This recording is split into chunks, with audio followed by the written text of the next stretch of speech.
Hermanos, ¿cómo están? Muy buenos días. Me da mucho gusto volver a saludarles, saber que se interesan por seguir aprendiendo respecto a lo que la palabra nos quiere enseñar. A partir de hoy vamos a tener un cambio. En el siguiente trimestre vamos a estar hablando de las personalidades del Antiguo Testamento. La serie de estudios para los siguientes meses considera a personas que vivieron y actuaron durante durante los años cuya historia aparece en el Antiguo Testamento. La intención de los mismos es que advirtamos las características particulares de aplicar para el pueblo de Dios de nuestro tiempo. Así pues, el creyente debe interesarse en conocer qué hicieron los que podemos considerar como grande nube de testigos, según nos dice Hebreos 12:1. Que son reconocidos como héroes de la fe. También en Hebreos, en el capítulo 11, podemos leer esto. El plan de estudio para este trimestre va a constar se va a dividir en 3 unidades. La primera unidad hablará sobre personas que sirvieron de apoyo. Vamos a empezar el día de hoy con Aarón, que fue portavoz y sacerdote. Y luego viene Jetro, que se le consideró sabio consejero. A Caleb, leal y paciente, y Débora, dirigente de apoyo. En la segunda unidad se hablará sobre personas que escogieron sus prioridades.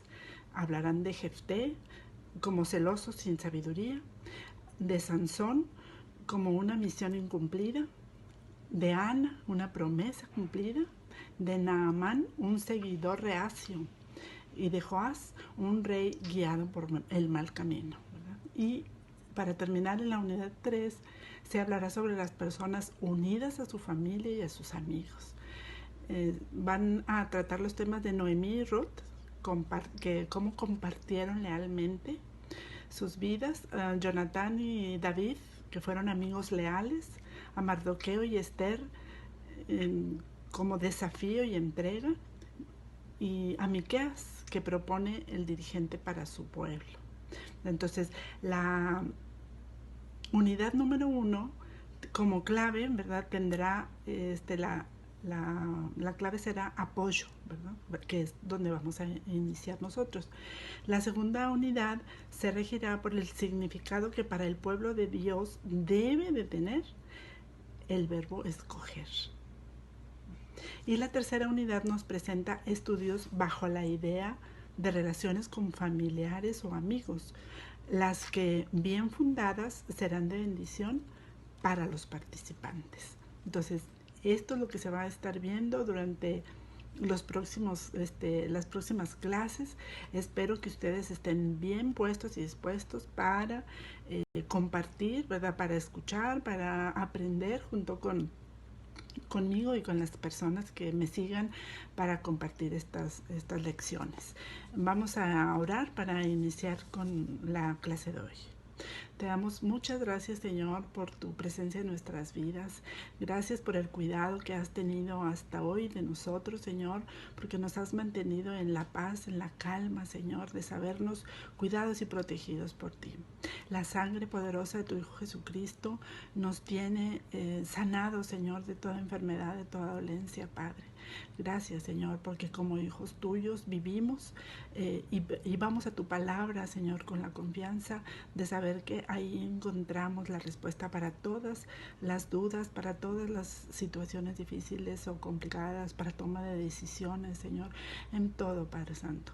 Sigue siendo tú quien lleva el timón de nuestras vidas, Padre, que sintamos, Señor, tu presencia día con día y que el día de hoy, Padre, tú te manifiestes a través de la vida de Aarón, Señor, y que nos enseñes, Padre, lo que tú quieres, Padre, que nosotros sepamos en este momento para poder aplicarlo a nuestro diario vivir. Quédate con nosotros, Señor, y gózate igualmente, Padre, porque el día de hoy pues habrá palabra también de parte tuya. Es un pastor nos la va a compartir, que sea también de edificación, que sea de parte tuya, Señor.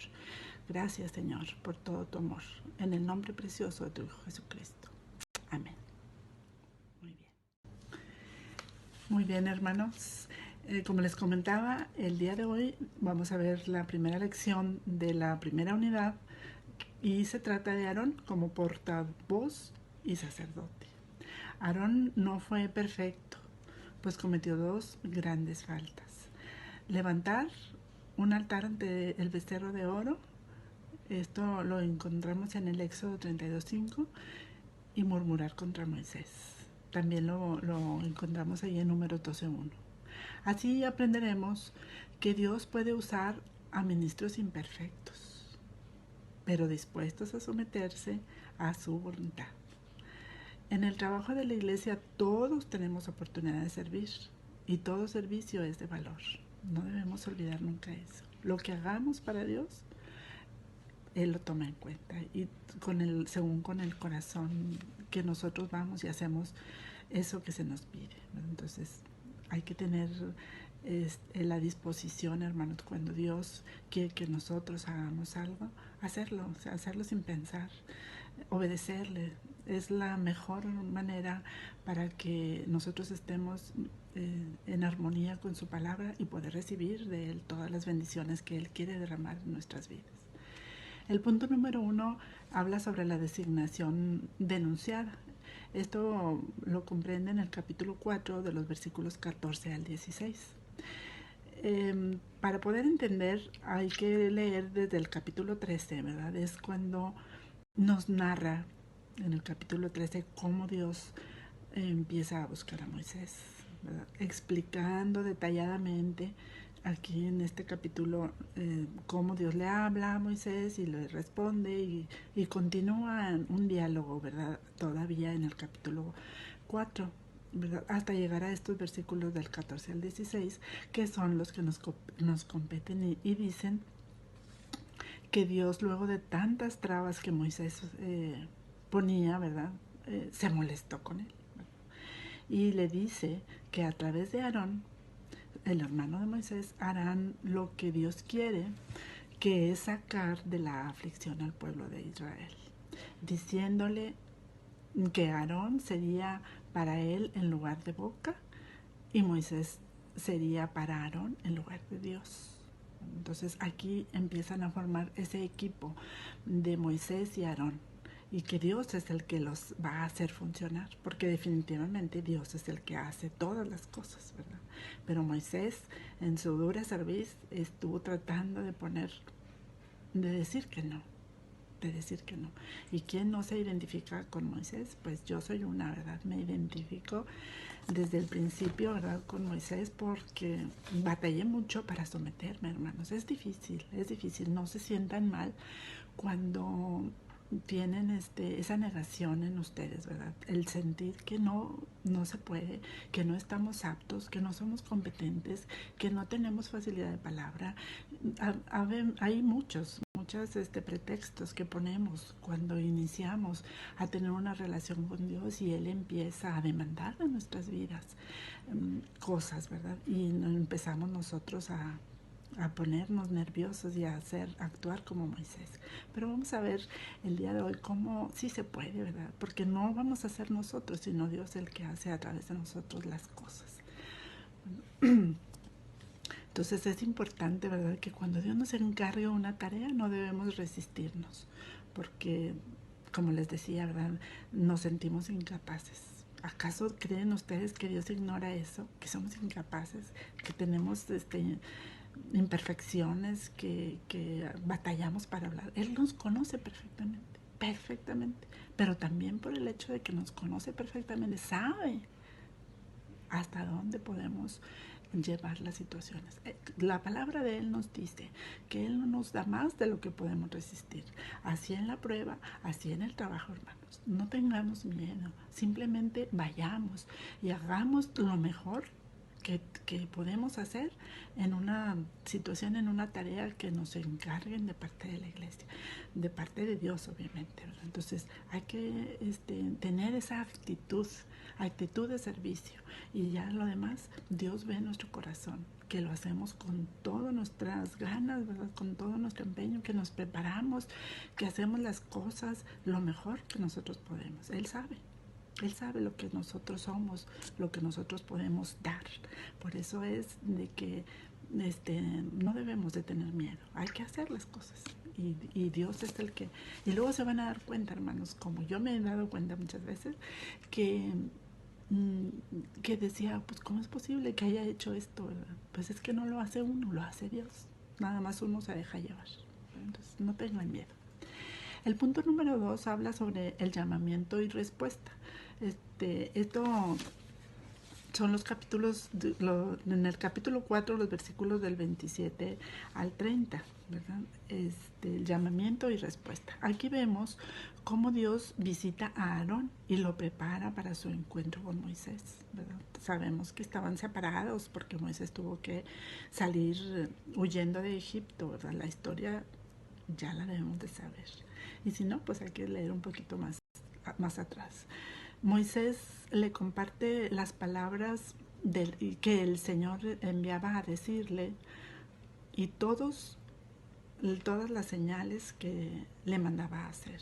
Entonces habla con Aarón y le empieza a platicar todo lo que Dios le dijo. Ve y dile a Aarón, ¿verdad? Vemos cómo un colaborador se le debe hacer saber, o sea, con claridad y confianza los detalles de la tarea en la cual se espera su cooperación.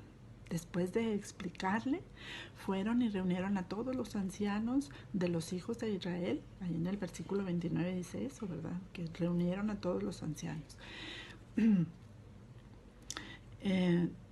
Para luego comunicarles a todo el pueblo. O sea, primero habló con Aarón, Moisés, y le explicó lo que Dios le había dicho.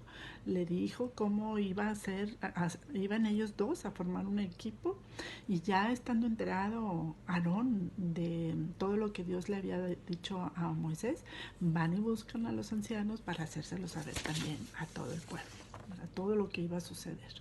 En el versículo 30 dice que habló Aarón acerca de todas las cosas que Jehová había dicho a Moisés e hizo las señales delante de los ojos del pueblo.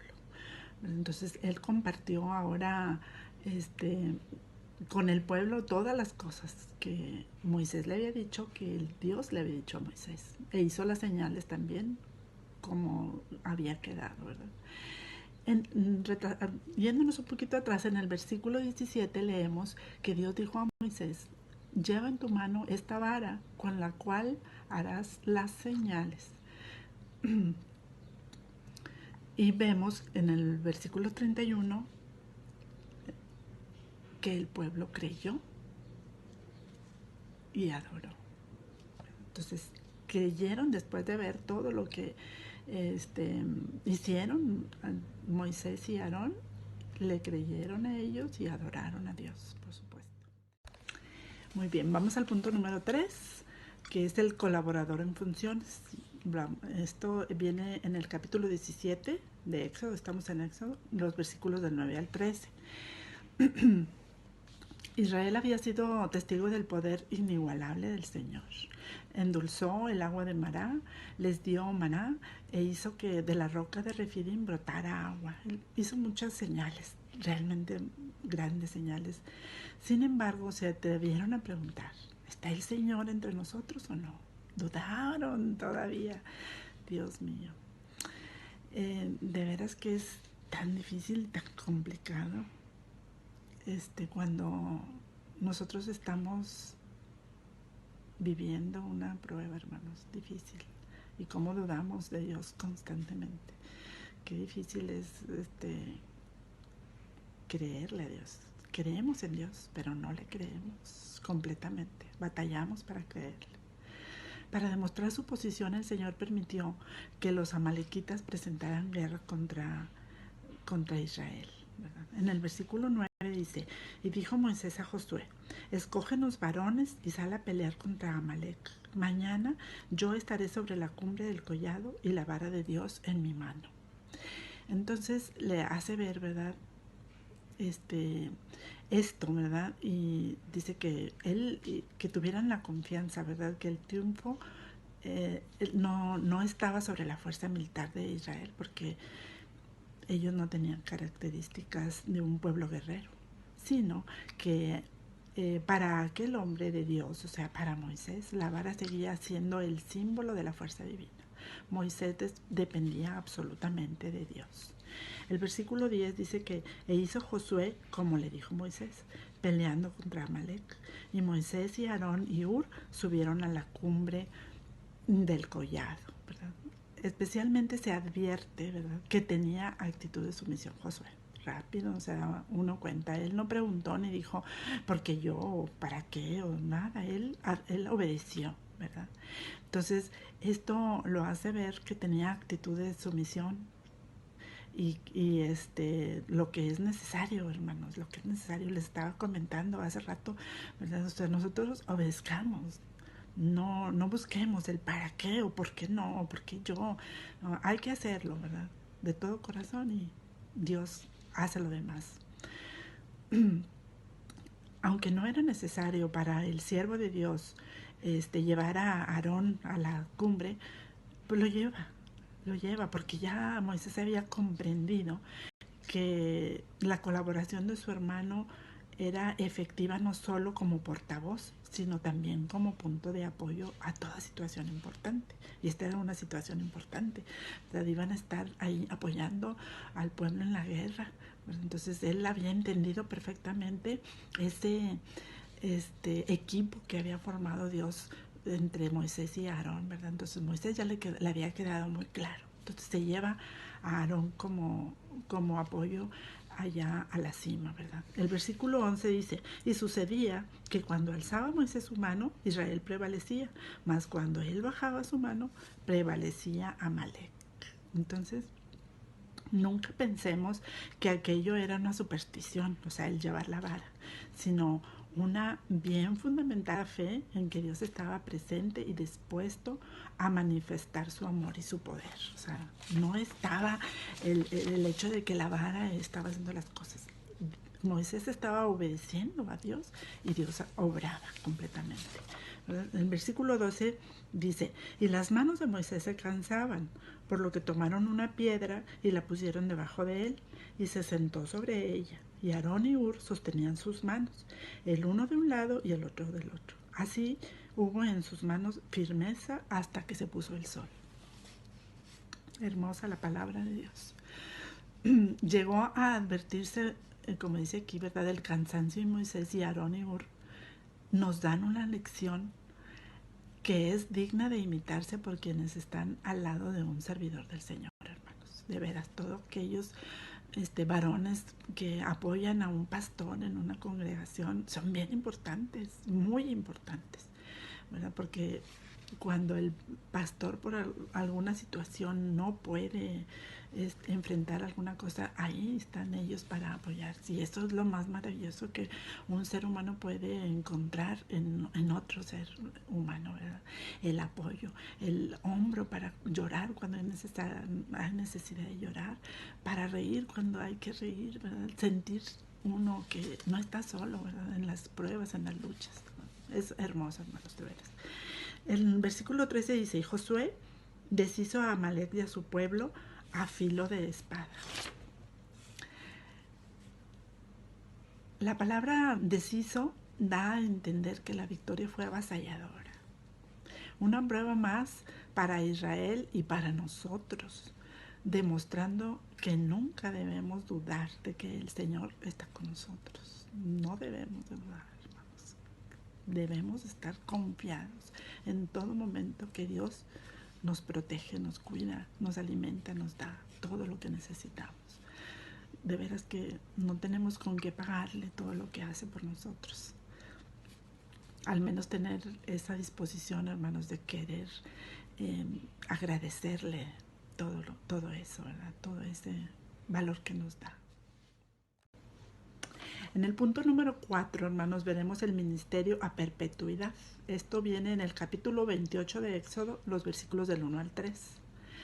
En el versículo 1 dice, harás llegar delante de ti a Aarón tu hermano y a sus hijos consigo de entre los hijos de Israel, para que sean mis sacerdotes, a Aarón y a Nadab, Abiú, Eleazar e Itamar, hijos de Aarón. Entonces es una orden que Dios le estaba dando, ¿verdad? Dios les estaba diciendo. Entonces dice, a Abraham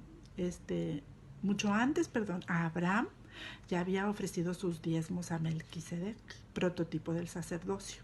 Ahora el Señor lo establece en Israel como instrumento de comunicación con la divinidad, especialmente para el oficio de intercesión. Ahora iba a ser un sacerdote del pueblo, iba a estar encargado de todo lo que los sacerdotes sabemos hicieron en ese tiempo.